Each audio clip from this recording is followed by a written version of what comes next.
What's going on, Pizza fam? Welcome back to the Pizza King podcast. I'm your host, Tyrell Reed, and this episode is a special one, right?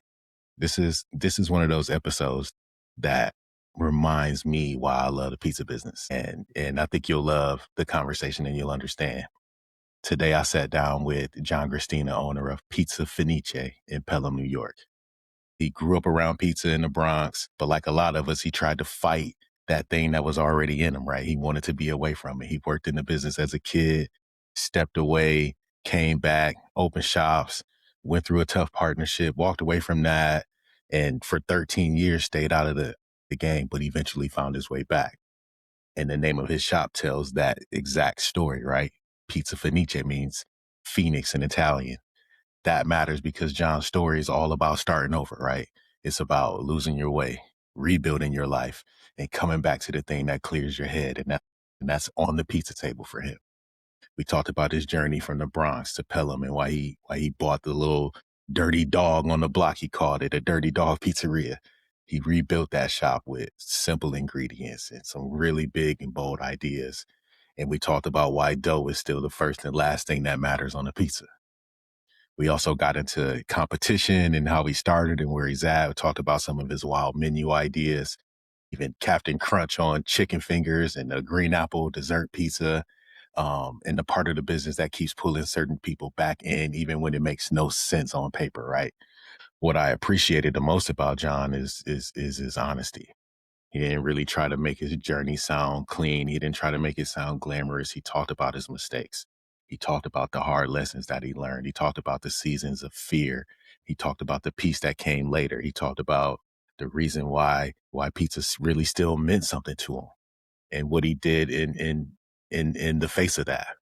This is a conversation for anyone that's ever walked away from anything and, decided to make their way back to it and realize that you still have some unfinished business there. So I hope you enjoy it. This is my conversation with John Gristina of Pizza Fenice.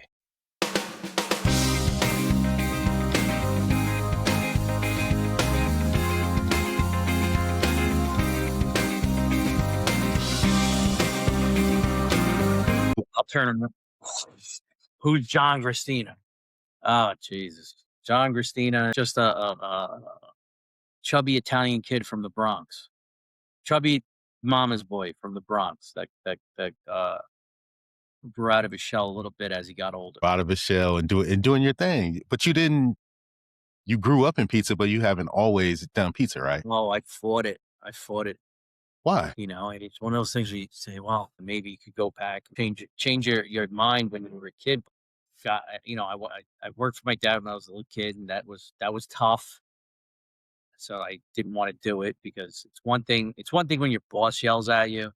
It's another when when it's your dad and he'll tell you, "Pay attention, or I'm going to smack you." And there's other people around, Yeah.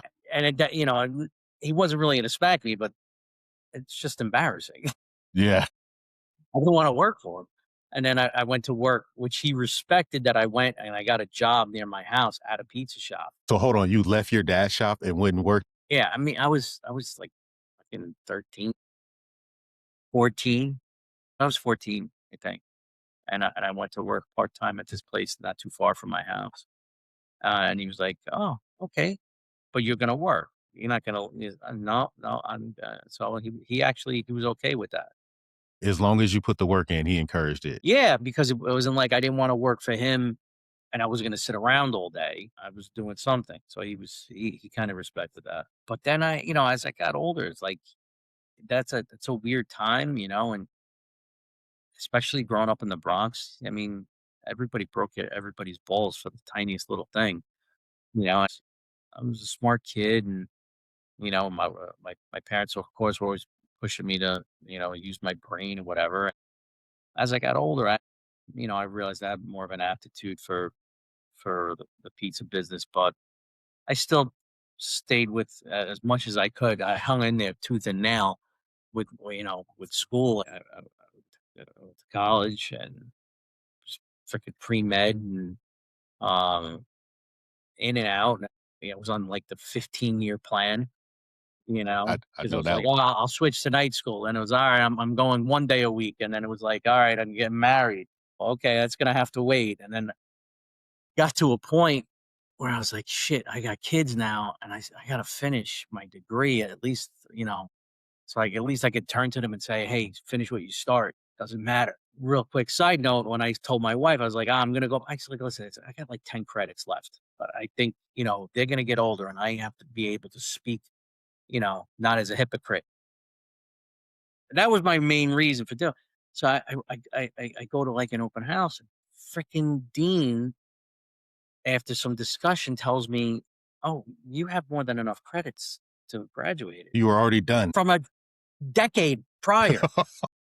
And I lost it. I was screaming at this guy on the phone, you know, "My life could have been different.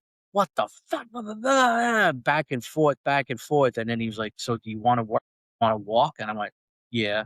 Hell yeah, I want to walk. Yeah, well, so so I go, so literally it was like January or February, and we go back and forth with like transcripts and stuff. Figures out that, all right, if you didn't want to do this degree, you could graduate with this degree. And I'm like, nobody ever told me that. Like, I wasn't gonna go to medical school back, 10 years ago. I was already married and like, like with kids. I had like my priorities had changed, but at least I would have known. I would have finished, or I could have used Yeah. that degree to get a job instead of floundering around a little bit. Graduation at Fordham University on Rose Hill. Uh, People, I'm with people that are, I'm like the oldest freaking person there. It's 2015, so I'm 41 years old, or 40 years old, and I'm standing there all looking at me like, "Were you in?" I said, "Nope, I wasn't in anything. Nope, nope. You don't recognize me. You don't know me. I haven't seen any of you people. I wasn't in any of your classes. Trust me." And the kick in the head, and I laugh about it now. I'm sitting there, and it's a beautiful day, and I'm laughing to myself the whole time, like, "Son of a bitch, can't believe this. Can't believe this." I'm just happy though. And a girl I went to high school with was getting her PhD Well, you weren't that alone. day. Yeah, that day, I'm like, "Well, ain't that a kick in the head?" Still, And I actually messaged her on Facebook when I found her. I was like, "You wanna laugh?" But, it all worked out for the best, and then, I was I ended up in the pizza business in the late '90s, early 2000s, and then I ended up opening up my own place with a partner, and then we had 2, and then we had 3, and then it didn't work out. It ended bad for a lot of reasons. His fault, my fault, doesn't really, at this stage in the game, it doesn't really matter. like, did that sour you towards the business for a little while? I left. You were done, right? I was done. I was going through my own shit, as we all do, and, it wasn't good, and like I said, there were other problems inherent in that relationship, and did not I didn't deal with them well, and, so I gotta take the blame where blame falls. Absolutely. But at the same time, I walked away with nothing. I walked away. Well, you walked away with your peace, though, right? At least some peace. Well, the piece came much later. So it was like being at a cliff and just saying, "Oh, fuck it. Yeah, I can't go back the other way." And I go through, a long time of putting my life back together. How long did you stay away? It sounds odd to say it like that. I mean, I didn't own a place. I worked for Artichoke Pizza for a little bit. I worked for Fran and Salad, Artichoke. I did consulting jobs here and there, but it was never anything super steady. And then I've worked for a myriad. I mean, you could count them off. I worked for Good Burger, Just Salad, Fresh and Co., all places in the city. Big, multiple store franchises. And then that was never working. It was a couple, 2, 3 years, 2, 3 years. And then I landed with the Cheesecake Factory in Westchester, and I was there for like 3 years. And that was a good gig. And they were like fast tracking me. They wanted me to be a manager. And I was there. I was like, "Yeah, this is fucking great." And I was kind of like proud of it. I was like, "Yeah, next year, another 2 years, I'll be store manager." They give you a beamer, they give you stock options. It's a solid gig. You get, 6-figure salary. And then I'm Holy standing shit. there like, Are they hiring right now? yeah, right. That was the deal then. And that's how they sold it. And then I'm standing, it was fucking Sunday night. I never forget it. I had just gone to a funeral that week. Um, my buddy John, his father passed away, and we're sitting there, and he decided to give a little speech, and he talked about his dad, and he's like, my dad was never around, but we understood that he was providing for us in a way that today is almost impossible. He put me and my sisters all through private school on a single salary. My mother was a stay-at-home mom, did the best for us. And today that's something that pretty much an insurmountable thing to do. The times that he spent were that much more important. And like 2 days later, I'm staying there. 3 days later, I'm in my I'm at work. I'm at the Cheesecake Factory. Sorry, I had to wave to somebody. And it's like 9 o'clock on a Sunday night. I can't do this. Like, my kids are still little. I don't wanna be here. So, I quit. I found a job where that was I had the weekends off, and I went to Aramark Food Service. I applied, my attention bastards, they got me. I applied for a job that I was like, "Alright, I'm gonna make less money, considerably less, but I'm gonna have half the summer off." I applied for a job as a s s food service director for a school. So I A was good gonna have schedule. 2 weeks off in the summer, I was gonna have the weekends off, and then, my wife's a teacher, and I was like, "This is great, alright, so I make a little less money, I'll find something else, I'll do some side work or whatever." Alright, and then they baited and switched me, and then they like, "Oh, well, that's not really available, that was like an internal, we had to post it, but we have this available," and it was the food service director for the county jail, and I was like, "Alright, well, is it still weekends off?" And they were like, "Yeah, it's weekends off." It ain't weekends off because the freaking people gotta eat all weekend, and I gotta, at least I gotta go feed 1,000 people, and it happened a few times. I actually didn't mind it. It was good, but it was a lot. So you had to be there. Operations start at 4 a.m. and I did that for a while, and I got offered a job at a hospital out of the food service side, and it was an opportunity for me to take a break and kind of look at, reevaluate and figure out what I'm doing, what I want to be when I grow up, kind of thing. Because I was only in my 40s, Yeah, you got a lot of time left. Yeah, tons. Yeah, so I was working in a wound healing clinic within the hospital, and I was kind of like assistant to the director and then office manager. It was a good gig. It was Monday to Friday. I was out of there by 4 o'clock, 5 o'clock maybe. Weekends off. Really? Well, I mean, like, I've tried other jobs too, and the day-to-day stuff just drives me crazy. It was I was going bananas. I was going bananas. Like, I couldn't take it. And I knew, I knew my boss, and she was great.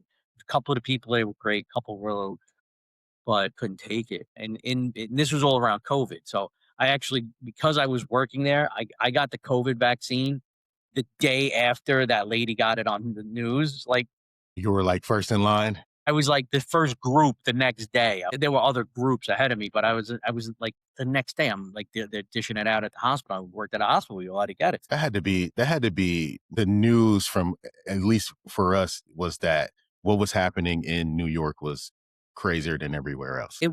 I mean, it was crazy in the sense that, it was some shit you see on TV, like everybody's wearing a mask. It was almost as if it was like everybody was waiting for it to get worse. Yeah, And it was bad, but when it didn't reach like, movie proportions, where you know, where people were dropping dead in the street, well, thank yeah. God, that's when everything started to take a turn, like, what are we doing here? Now let's get back to normal Right. And then for the love of God, none of us are back to normal. We're all messed up from that shit, still. Yeah. And then while I was there, I moved, and there was this pizza shop that was nearby, and noticed it wasn't open consistently. And I had a hunch, and I asked a friend of mine who's a realtor to go and talk to the owner, and he hadn't listed it yet, and he wanted to sell. And that's where I am. I bought the place. Took me 4 months to get up the nerve to tell my wife. That you were negotiating to buy a pizzeria? Yeah, yeah. So like, I figured I was like, I'll just put everything in place. I'll make sure I know where the money's coming from, and it's not gonna put us, in financial jeopardy. You know, and then I told her, it's something I got to do. I got to go back and I got to make sure because when you do something with a partner, sometimes you don't know if it's you, if it's them, if it's especially when you buy into a place, which is what I did, and it's all there. You're buying into a system, you know, and whether you agree with it or not, suddenly go scratch. This is already working.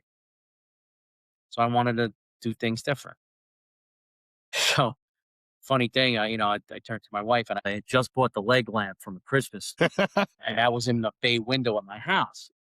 It was quiet. She wasn't, I told my wife I'm doing this, and she's thinking and she's looking at me, and I was like, "Don't worry, I'm gonna take the lamp to the store." And she kind of broke the tension a little bit, and I was like, "No, no, it's gonna be cool. I'm gonna take the lamp away from the house."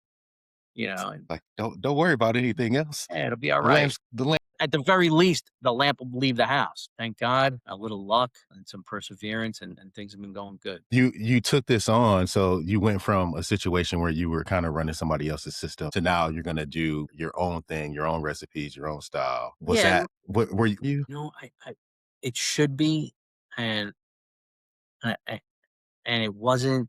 It was scary in the sense, but it really wasn't. And I don't want to say I was afraid. I want to say I was anxious okay. because at the very least in my head, I said, if this doesn't work, then if I open up and nobody likes what I'm making, and I get no positive feedback, and nobody comes, and I have to sell the place, and hopefully I get out of it without losing, the money I borrowed. At least I could close the book on that, Yeah. you know?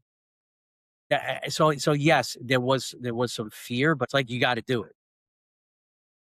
You're I afraid? know. Alright, but I got it. It's like when you're a kid and you finally decide that you don't wanna be afraid of the dark anymore, and you're like, Listen, I gotta do it. It's gotta happen. It was more of wanting to figure out, do I have a reason to still wanna do this, or should I just is it just, a cool hobby that I can have in my back pocket, you know? this is what we're taking, into the shop. What was the first thing you was it dough? So Was it sauce? Was it a pizza that you had in mind? I started it all over. I had done some consulting work, and I had written up these ridiculously, they were good too. I know, and the kid that was running this one place told me, he's like, "This is the best sauce I ever had. Came across the best pizza sauce." And I didn't use any of it. I was like, "You know what?" I had gone into this thing, and I was like, everywhere I went in like New York, the standard stuff is always it's always got a usually like heavy cheese, heavy spices, not like hot spices, but like there's always a lot of garlic, a lot of oregano. You're not tasting anything except all the spices. So I kind of wanted to scale it back into, all right, where's the flavor coming from without it, without all that stuff added? And I made I made a few things, and I really liked it, and very simple. And I spoke to a few people um, that I know that were still in the business, and they had changed the way they were doing things. And I just wanted to start from a good base. So I worked on dough and sauce a little bit, and to figure out, all right, what's the best flavor I can get that I like out of the simplest ingredients for this, without getting too crazy. Because you look at my menu, and somebody's gonna listen to this and look at my menu and go, "Oh, he's full of shit. Look at his menu." That being said, I've always felt like pizza's like a plate or a palette, of color. I have no problem making a pastrami Reuben pizza, literally like an open faced sandwich. I have no problem. My favorite combination, and one that almost everybody loves, is I had competed with this, and I liked it. I carried over, and that's the thing that got me like thinking, all right, we're gonna do things this way. I'm gonna develop this kind of pizzas and you know elaborate, but still, in my opinion, simple. So people think I have, and I do have rocks in my head, but people like John, you don't know simple. So this was like I call it a Sunday sausage. It's a cooked sausage, peppers and onions cooked on the stove. And then it's topped with a couple of things, and then I put a couple of sauces on after, and it's really is that kind of pizza to a different level. But as far as simplicity goes, if the crust is if your dough has no flavor, that's the first and the last thing you taste. That dough. The So first you're bite, the first thing that touches your tongue is the bottom of the pizza. The last thing when you're done is the crust, and if that has no flavor, and what's the point? I might as well serve it on a paper plate, and you can eat it off a paper plate. very true. So starting with the dough, you know, you making sure you have a good base.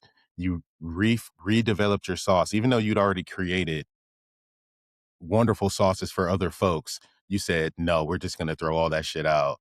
It's good, but it's not what we're doing here. And you made it and you just started from scratch. Right.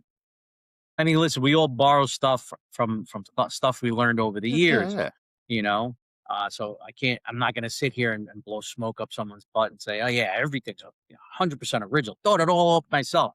Not true, because I've worked in this business a long time. So you pluck You pick up ideas, things here and there. Yeah. and there were a few times, like, pulled a guy that I used to work for, and I say, "Hey, listen, just so you know, this might sound like your pizza."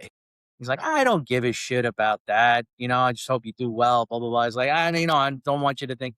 And then another friend of mine, I was at his shop, 3 guys they all make pizza. They all kind of egged me on to get back into the business. And then why aren't you should be doing this again? Well, and another guy I know, another 2 guys that go by their shop, I'll talk out some ideas or go with my hand. He's like, "You work like you missed this," kind of thing. So one guy, I'm in his place, my friend he owns Bocce in Montrose, and I said, "What the hell is that?" He's like, "Oh man," it's like, "Those are chicken fingers coated in Captain Crunch." What? Exactly. So I picked one up, I ate it, I looked at him, and I was there to tell him that I had decided I was doing this again. I said, "Just so you know, I'm fucking stealing this." And I'm not joking. I'm 100% like, I just watched you make it. I'm making those, I'm putting them. So he was like, "Go ahead, I don't care." So 100% ripped off directly from him. It's Yeah. wild. Captain Crunch, Yeah. chicken fingers. Oh, it's Wow. so freaking good, man. Whoa. So it destroys your fryer. I'm sure. But It looks like you poured sand in your fryer. It's I don't even want to get into it because then I'll go try it and I'll kill my fryer. But when I suggestion, leave a pot of oil on the stove and do them on and there. just do it in the pot, it sounds pretty wild. And I like crazy stuff like that. Take some Captain Crunch, take some semolina flour, Huh? right? Mix it like not maybe not 1 to 1, maybe like 2 to 1 ratio. Okay. So you use it and use it as a breading. Man, Man, I remember we were doing, I was, when I was with Fuzzy's Taco Shop, we were doing our breaded chicken with cornflakes then, but Captain Crunch sounds even better. And it's just, my breadcrumbs, I mix panko and cornflake. dude, it's really good. It makes a difference. It gives a little bit of sweet. Basically I have seasoned Italian breadcrumbs with cornflake breadcrumbs mixed in. Yeah, and it's more crispy. Yeah, It's and the Captain Crunch, man, I only do it, and we make them to order, so you can't, like, prep them ahead. yeah. They get tacky, all the sugar starts to dissolve.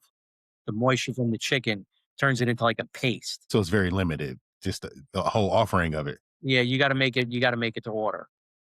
You That's the do way I like to do it. you do a lot of limited, even the chicken wings where we're only doing them for Super Bowl or Yeah, little stuff like that. yeah. I was talking to Tori T who made me introduce myself to you. And I was like, "Oh man, I've been trying to figure out, something to do with green apples. I love green apples. I haven't really found a good way to incorporate it into a pizza yet." She goes, ask John. He'll Yeah, he'll do something crazy, and he'll just think of. He goes, she said you could throw any topping at him, and he will figure out a pizza. Is that true? You can take any topping and make a pizza. Is that? I Do you I've take pride in that? I've yeah, yeah. So I have, I do a dessert pizza with green apples, Yeah. and it's the simplest dessert pizza you could make. There's nothing fancy about the prep or whatever. You literally just take some sliced green apples. I like to do it both. I do a crust with a little bit of cheese, and I throw some green apples on it, bake it, pull it out, put some raw green apples, and you cover it in caramel. So you get soft apples and you get snap of fresh apple and you get the caramel. Okay, I have to get that one a try. That's his that's probably honestly, that's the simplest pizza that I make in the store. It's Flavor though. yeah. But then I have another one on the menu, and I actually this guy ordered it last night, and I put it on out of spite because somebody tried to insult me by calling my store an artsy bullshit place. So I put a pizza on the menu called an artsy, and it's artsy. It's It's Artsy. yeah, it's crumbled sausage, sliced dry Italian sausage, red onions, green olives, green apples, and then I put a, balsamic glaze and provolone sauce on. And you serve it on white porcelain. Yeah, right? No, so I made it, and it honestly, I every now and then I laugh because I did it out of spite that I got that comment.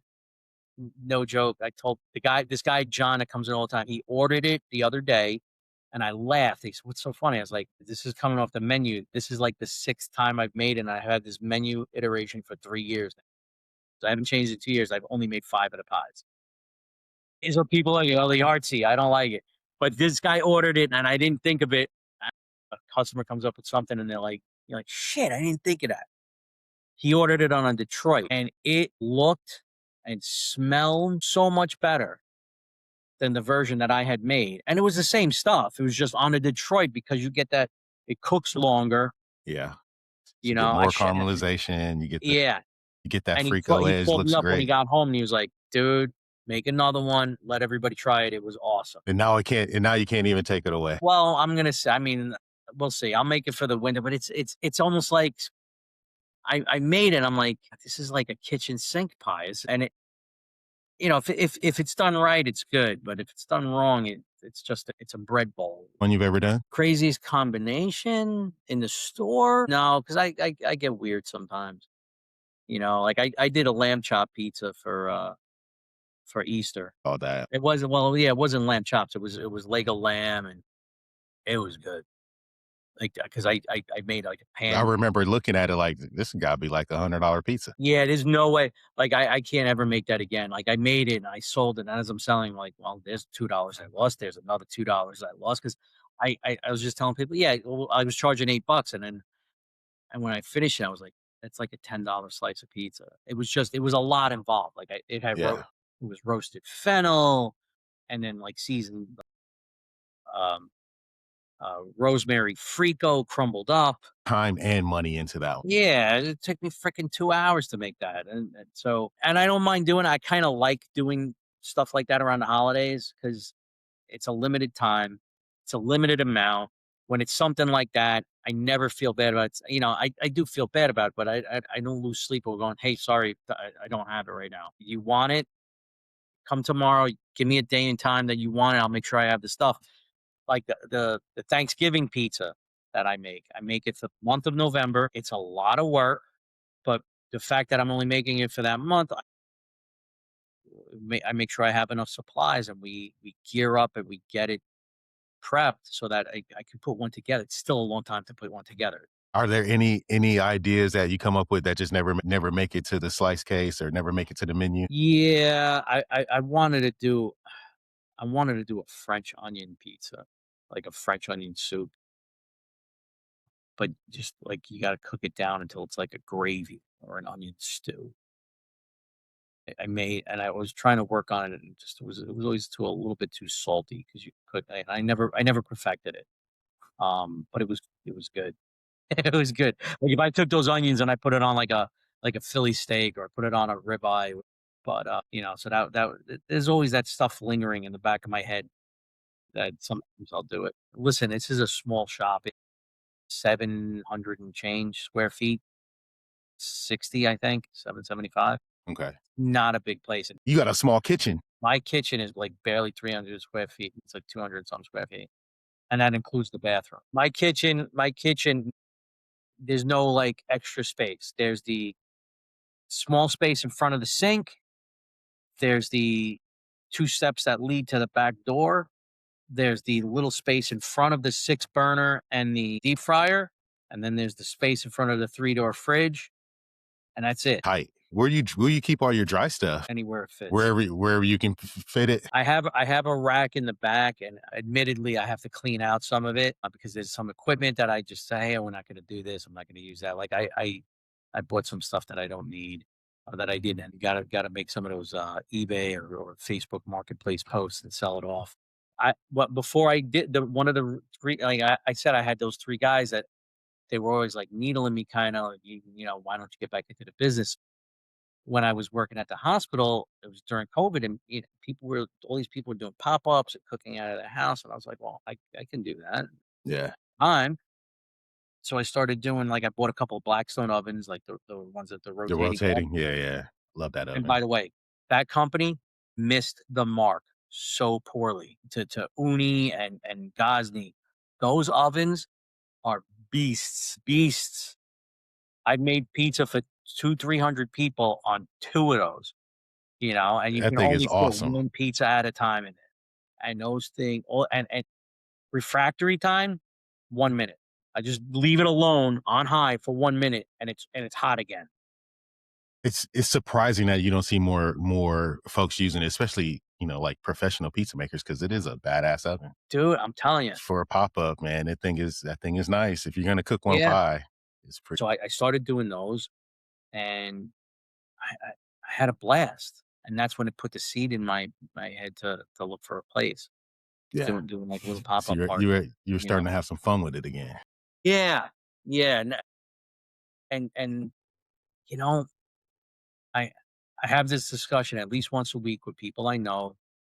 I get phone calls, I get offers to, "Oh, we should open a place, we should do something together." I like or my favorite is, "You don't need to be making pizza, blah, blah." It's like, "Actually, you don't understand. This is broken, and I do because that's my catharsis.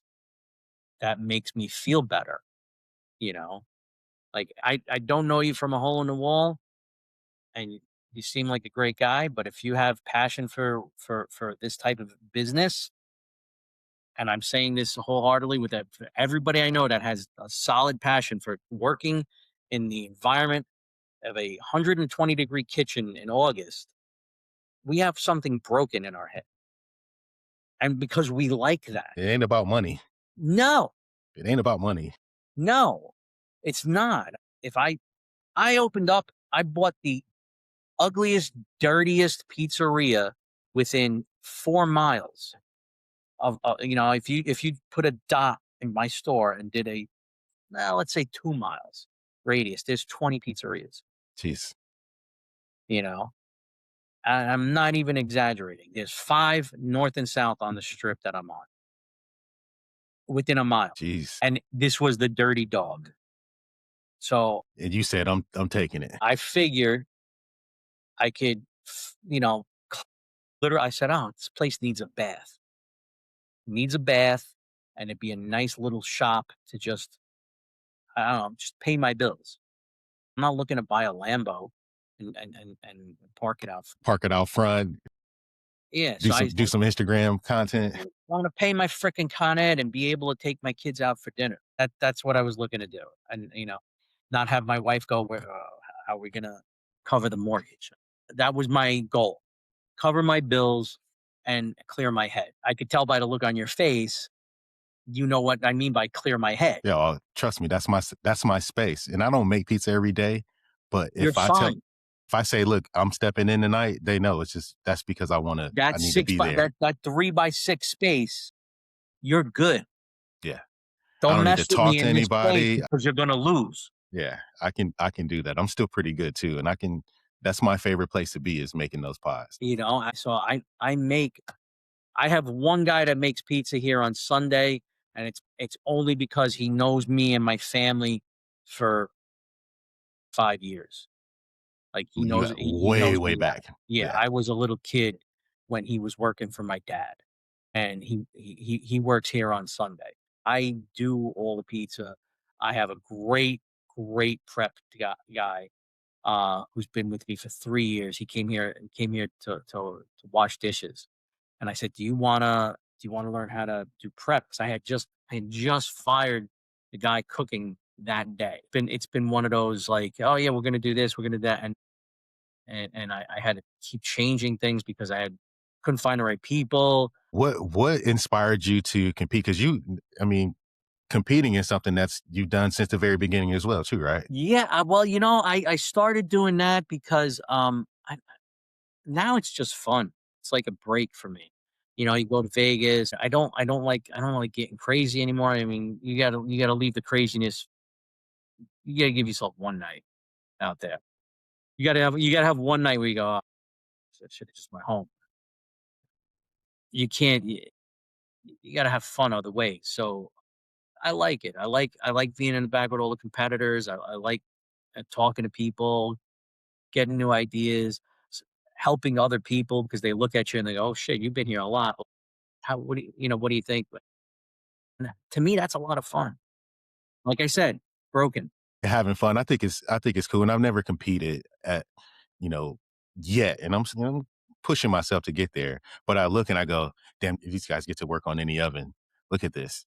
We got all the greatest pizza makers from around. They're all back here and they're sharing ideas and talking about toppings and doing this. And it's like, dude, this is like Mecca. This is like pizza heaven right here. It's great. It's really great. So what it and not just, toppings or making pizzas. You done fastest pizza. You've done largest stretch. You did your research. Yeah, that was a long time ago. Yeah. I was doing fastest pizza. I got as far as winning the trial, which was at the time they used to have like these regional trials Mhm. because there were other shows around. There were smaller shows. So it was '06 or '07. I was at the Javits Center or '05, and I won the trial. And then you got to go to Vegas and in the finals. And Yeah. had a little bit too much of a good time. I was not in the best state of mind when I went You to. gotta get your head in the game. Yeah, man, it was bad. You know what? I remember just standing there and laughing, and the guy who was my judge at that time was looking, "You're right." I was just like, this is not gonna be good." But you know what? I always had fun at those things, man. It's cool to know that you're part of a community that garners you a little bit of respect for what you do, you know? And if you need to lean on them, they're there for that. And I really like that. Yeah, I love that part of it too. Pizza is the greatest community. I'm definitely gonna go to the Columbus is a good town. I'm really trying to make the Columbus show. I didn't go last year, but I do wanna make it this year for Columbus Which is 'cause funny. I went to a restaurant or a food and ice cream show or something like that. I was out in really. Columbus. They had like a pizza competition, but it wasn't had very little to do with pizza, like other than that competition. And I remember going and I had a blast. It was a great show.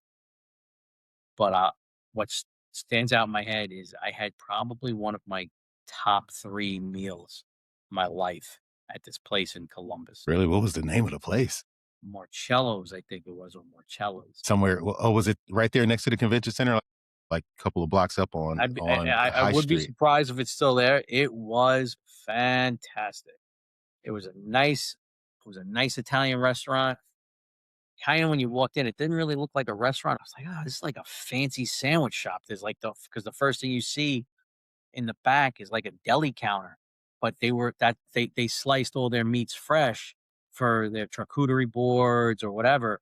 They sliced it right there, and you could see it on display. And but it was really really nice. Yeah. Oh, yeah, I know it's still there too, yeah. I never forget. It was a lamb ossobuco with a white bean ragu. It sounds like really expensive. Uh, I don't remember. I think somebody picked up the tab on that one, but I just remember they sat it down in front of me. I was like, "This was a nice meal." I I don't remember one conversation. I just remember saying, "John, you're real quiet." And all from the It was delicious. really. Remember it to this day. I actually stole the menu. I have the menu in my house. All right. Well, if we both make it to Columbus, let's meet there and I'd love to do that, man. get a meal. I spent some more time with you, John. This has been really fun. Tell the folks where they can. We talked through your whole story, but we didn't even drop the name of the shop, which is so much a Pizza part of your Fenice. story. Pizza Fenice. Not Fenice, not Fenice, not Fenice. Fenice. It's the Italian word for Phoenix. I'm gonna go to the logo real quick. Boom. We're in Pelham, New York. 20-minute train ride from Grand Central, 5 block walk from the train. There it is. Hey, like the Phoenix, you arise. That was the plan. I love it. It was really good to meet you. Thanks for taking the time to talk to My me. pleasure, man. Thank you so much for having me on. I really appreciate it. Anytime, you know. Thanks again. Definitely, bro. Have a Thanks. great day. Appreciate, just giving us your time, your history, your lessons. And I know somebody will be inspired to just get out there and go That's kick all. some ass, man. Make it simple, but make it good. Thank you. Thanks, John. Take care, buddy.